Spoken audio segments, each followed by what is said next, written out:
It's time for Mornings at 8 with Jonathan Mark on AM 1480 WLEA. Oh my. Yes, sirree, Bob. It is time for Mornings at 8. It is 8:05 on a Thursday morning. Thursday, which means it's practically Friday. One more little day and away we go. Here comes the weekend. Yahoo! A little bit of frost this morning again. Yes, sir. 2 consecutive mornings of frost, so I guess the frost season is here. So, before I do anything at all, anybody out there own a business with 15 or more employees?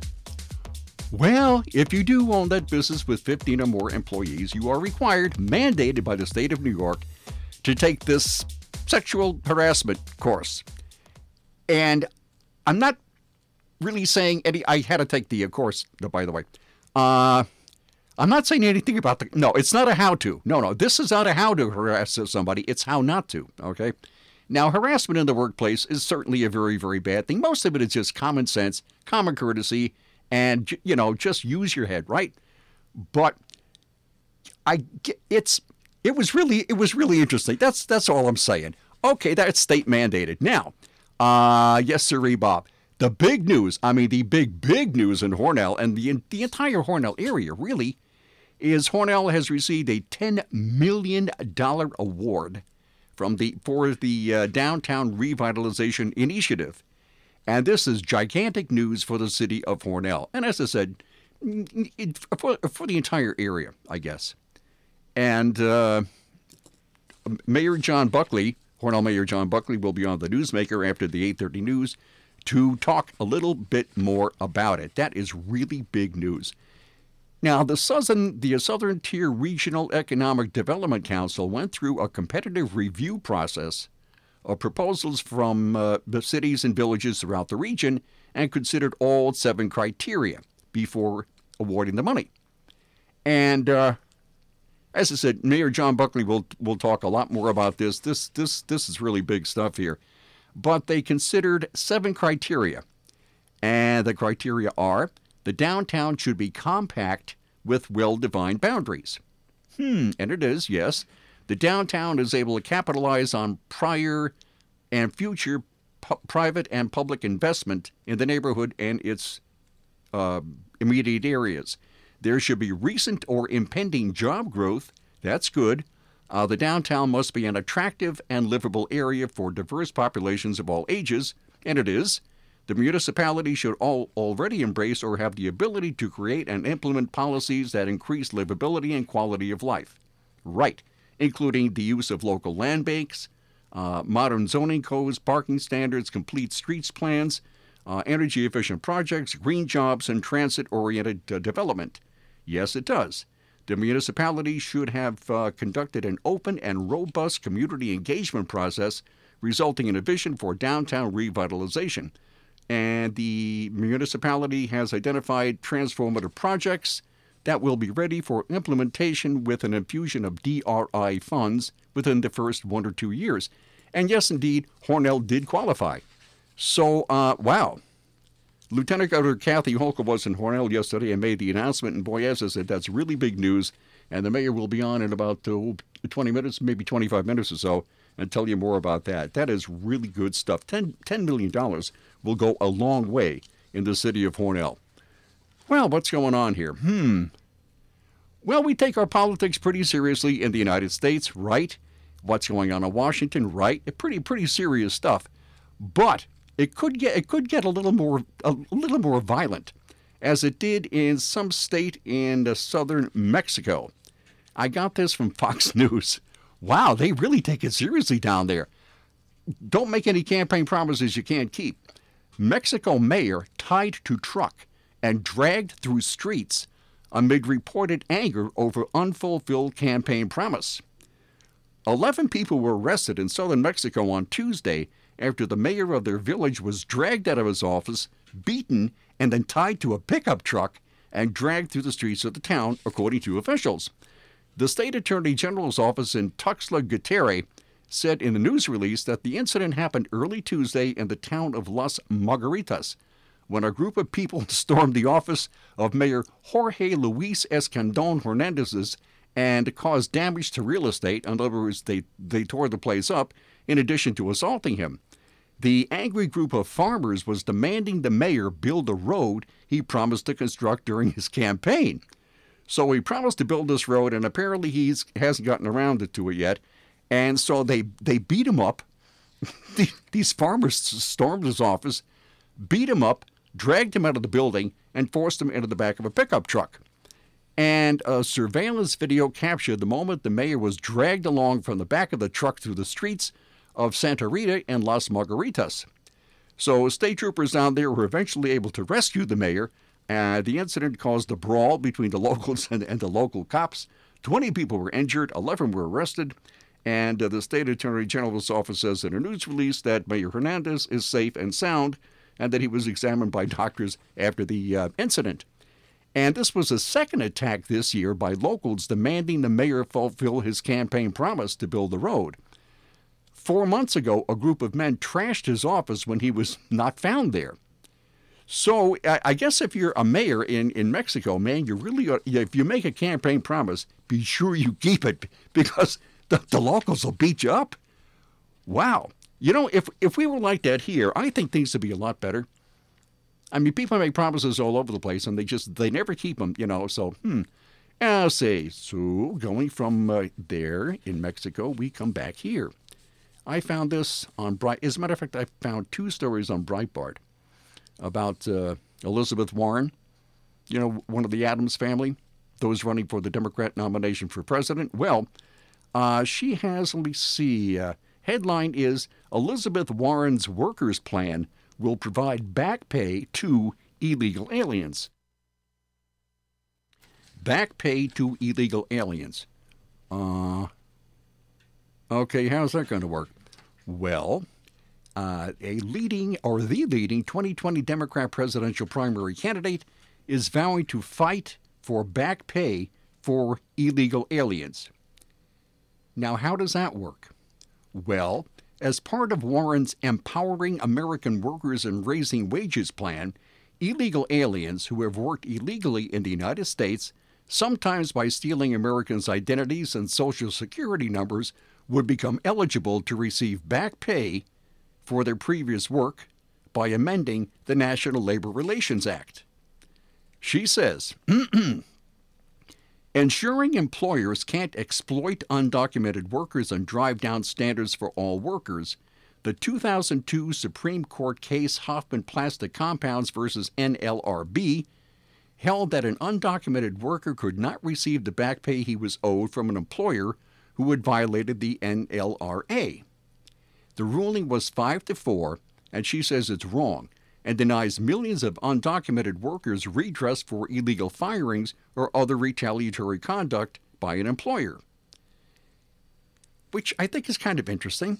So she says, I will fight to amend the NLRA to end this form of exploitation and ensure that all workers are protected. Of course, absent from Warren's workers' plan is a mandate and punishment for employers and businesses who hire illegal aliens over American citizens. Now, right now, there are at least 8 million illegal aliens holding American jobs in the U.S. economy that would have otherwise gone to American workers and legal immigrants. In most cases, these illegal workers obtained fraudulent work authorization documents or steal American citizens' identities in order to take jobs. So under Warren's plan, these illegal workers would receive back pay. I'm not quite sure about that. But anyway, okay, something else about Elizabeth Warren.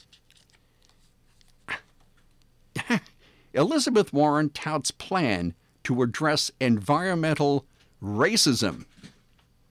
Environmental racism. And how does environmental racism act? Let's see. She's unveiled her plan to address environmental injustice and environmental racism, which includes a $1 trillion investment into minority communities affected by industry-generated dirty air. Warren argues that that justice plays a massive role in properly addressing the climate change crisis, citing studies that suggest that Black and Hispanic families are disproportionately affected by air pollution caused by white people. All right, so Black and Hispanic families are disproportionately affected by something caused by white people. Okay, let me see. What did she say here? A more recent study found that while whites largely cause air pollution, Blacks and Latinos are more likely to breathe it in. Now, I don't know about you, but I think probably everybody breathes. I think. You could be Black, or you could be Latino, or you could be white, or you could be whatever you are. Probably everybody breathes. But anyway, so apparently Blacks and Latinos breathe more than whites or something. That's what she's saying. Okay. Unsurprisingly, these groups also experience higher rates of childhood asthma, and many more low-income and minority communities are exposed to toxins in their water, including lead and chemicals from industrial and agricultural runoff. So Warren calls this environmental racism and concludes that environmental injustice is a result of decades of discrimination and environmental racism compounding in communities that have been overlooked for too long. So she said, let me see, what did she say here? We need a government that's on the side of families and not giant corporations. So, so she has, how much is it? She has a plan that would fight environmental injustice, that would call for an assistance program aimed to get impoverished families out of poor neighborhoods and into the neighborhood of their choice. So she also pledges to invest 1/3 or $1 trillion of her climate change investment into the most vulnerable communities, although she doesn't specify what the $1 trillion would be spent on. So I don't know. She has some interesting plans, I'll say that. Anyway, so I'm still trying to figure out why Blacks and Latinos would suffer from dirty air more than anybody else. I just don't, but she calls it environmental racism. Boy, she certainly is a very, very interesting lady. Okay, what else have we here? Let me say, she's a front runner, by the way, right? So she's a front runner on the Democrat side. Okay. Survey. There's a great website called Study Finds, and there are all kinds of really interesting studies. Here's one. Average American hasn't made a new friend in 5 years. Survey finds average American hasn't made a new friend in 5 years. Spending time in the company of good friends regularly has been shown to have a positive impact on health. But for many Americans, socializing in adulthood gets harder with age. A recent survey reveals that 45% of adults admit they find it hard to make new friends. In fact, the average adult hasn't made a new friend in the last 5 years. The survey of 2,000 Americans dug into the reasons why Americans struggle with new friendships. About 2 in 5 said they have trouble making friends because of introversion or shyness. For these individuals, it's simply a struggle to come out of their shell and comfortably break into new social circles. A third of adults blame their lack of new friendships on their aversion to the bar scene. Well, that's pretty good. Okay. So they have an aversion to the bar scene, where new friends often go to socialize. Similarly, a third of respondents also feel everyone else's circle of friends have already formed, making it harder to join the gang. Other reasons for an antisocial attitude include commitments to family, about 3 in 10, not having hobbies conducive to making friends, that's about 3 in 10, and moving to a new city, that's 2 in 10. Still, many Americans are trying to change these patterns. Almost half of those surveyed say they would go out of their way to make new friends if they knew how to or had more opportunities to do so. So there you go. Okay.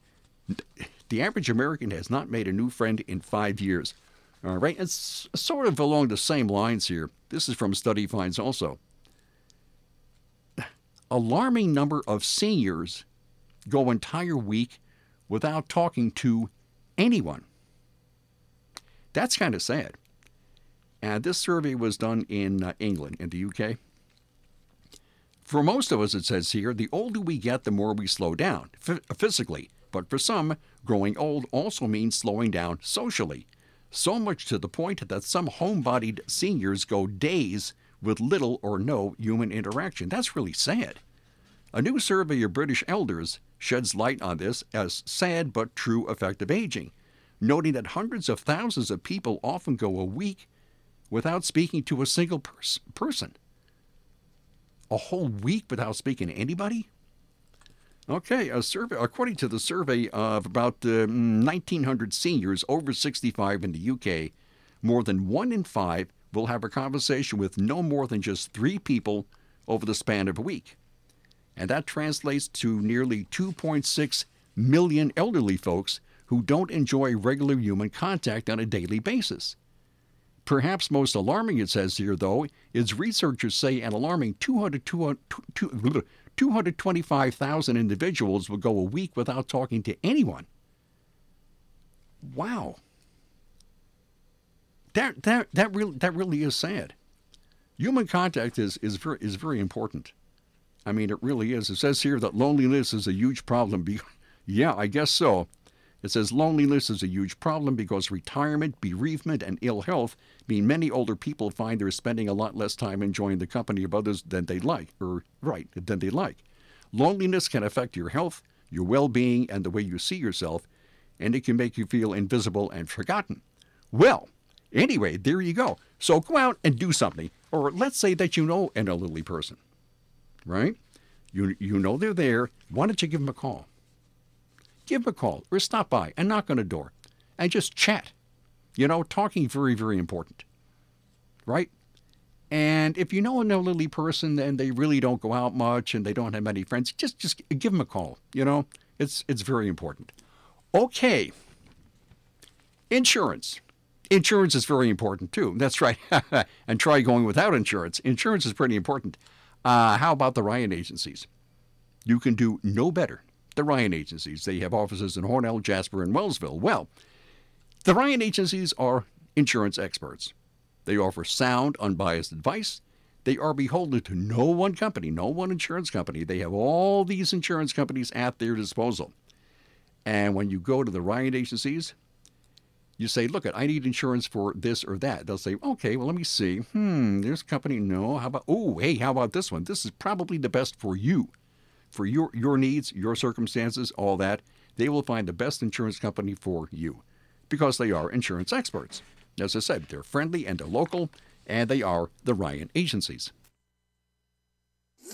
From the Fox Sports Studios in Los Angeles, here's Eddie Garcia. Check a postseason baseball. We had a pair of Game 5 National League Division Series. In the late game, the Nationals beat the Dodgers 7-3 in 10 innings. LA starter Walker Buehler left with 6 2/3 innings of work, allowed just 1 run on 4 hits and leading 3-1. But then starter turned reliever Clayton Kershaw came in and gave up back-to-back home runs on back-to-back pitches in the 8th inning. The game was tied at 3. Then in the 10th, the Nats loaded the bases against Joe Kelly when Howie Kendrick stepped to the plate and delivered a grand slam home run. Nationals beat the Dodgers 7-3 in 10 innings. It's the first postseason series win in Washington Nationals history. They advanced to the NLCS. They'll face the St. Louis Cardinals, who won their Game 5 of the NLDS decisively in Atlanta over the Braves 13-1. St. Louis scored a postseason record 10 runs in the first inning to essentially end the game. The Cardinals will host the Nationals in Game 1 of the NLCS Friday in St. Louis. I'm Charles Payne, and this is the Fox Business Report. Fidelity Investments is eliminating trading commissions for online trades of U.S. stocks. It joins Charles Schwab, TD Ameritrade, and E-Trade Financial. Before today's move, Fidelity charged $4.95 for online trades. Facebook CEO Mark Zuckerberg will answer questions from the House Financial Services Committee on October 23rd. The House panel wants to know about Facebook's plans for its cryptocurrency, Libra. The White House has agreed to special licenses that will allow some U.S. companies to do business with China's Huawei. The cooperation is allowed if it doesn't harm U.S. national security. Stocks closed higher yesterday with optimism about trade talks with China resuming today. The Dow up 181, NASDAQ up 79, S&P added 26. That's your Fox Business Report. I'm Ginny Cosola, invested in you. You see them all around town. Cintas trucks and their service reps taking care of customers. When companies use Cintas, you know they're confident and ready. Cintas helps with their fire protection and first aid and safety programs, handles their apparel solutions, and helps keep their facility and restrooms clean and stocked. So you know those companies care about their employees, facilities, and image. When all those things work together, they're ready for business. Oh, I'm ready! Get Cintas and get ready for the workday. Today at Simmons Rockwell Hyundai. Drive away in a new Hyundai Tucson lease for only $229 a month. A new 2019 all-wheel drive Hyundai Tucson SE model equipped with 17-inch alloy wheels, touchscreen media, and rear view monitor. Lease with no money down for $229 a month for 36 months. Only tax and DMV fees are due at signing. Shop Simmons-Rockwell.com. Okay, there we are, and we are back. Okay, let me see. What do I have here? A Florida woman arrested after parents find 24 pipe bombs in her bedroom. Okay, so there's this 27-year-old lady. She's living with the parents, and they become a little suspicious of her, she kind of maybe let's check her room and see what's going on in there. So they find 24 pipe bombs. Michelle Louise Colts was arrested and booked on a whole bunch of charges here. The sheriff's deputy down there says, I can only imagine how hard it is to call in about any family member. So they called the cops, and during a search of her home in Wimauma, Florida, I guess, investigators also seized pistol powder, knives, hatchets, nunchucks, BB pellet rifles, and handguns, and books and DVDs on murder, mass killing, bomb making, and domestic terrorism. Everybody needs a hobby, right? Okay, fine. So anyway, the sheriff's deputy told the station that she admitted to making the pipe bombs and planned to use them to hurt people without being specific. We're not aware of any type of hit list, the sheriff said. Her statements are very generic. So deputies spoke to Colts in August of last year over an online order of bomb-making manuals and anarchy manifestos. That's probably your red flag right there. I'm not really in favor of the red flag law, but that would probably qualify. So she orders bomb-making manuals online. Yeah, that'll be a tip-off. Apparently, she became consumed with the Columbine and Oklahoma killings. The Oklahoma City bombing in 1995 and the 1999 mass shooting at Columbine High School. At that time, she wasn't diagnosed with any type of mental health illness. She stated that at that time, her intentions were not to harm anyone. Her parents said that she was a little on the autism spectrum. But maybe, whatever, you just can't have that stuff, Especially 24 pipe bombs? Wow, okay, fine. What else have we here? From Florida we go to, let me see, where do we go to now? St. Paul, Minnesota. Now, a cop sees a homeless woman, who's shoplifting at a grocery store. So the officer approached the woman around 8 o'clock at night after store employees told him that a woman had hidden items in her clothing without paying for them. So the cop says, well, look, just return the stolen items, nothing will happen, and we'll let you go. So the lady, a 23-year-old woman, denied having stolen anything. And even though the cop said he could see the concealed items. So then she returned one little item. And the cop says, will you please return all the items? And she became uncooperative and started arguing with the cop, which you really don't want to do. It's really a bad idea. So the cop grabbed her arm after allegedly seeing a knife handle in her pocket. A scuffle ensued, and the woman allegedly struck the cop in the chest with a screwdriver, and then she cut him in the arm with a knife. So eventually they got her under control, and she's charged with a number of things. But here the guy's trying to be nice, just return the items and nothing will happen. And he winds up getting stabbed. Some days you just can't win. Okay, that's it for this morning. I will see you tomorrow at 8:05. Bye.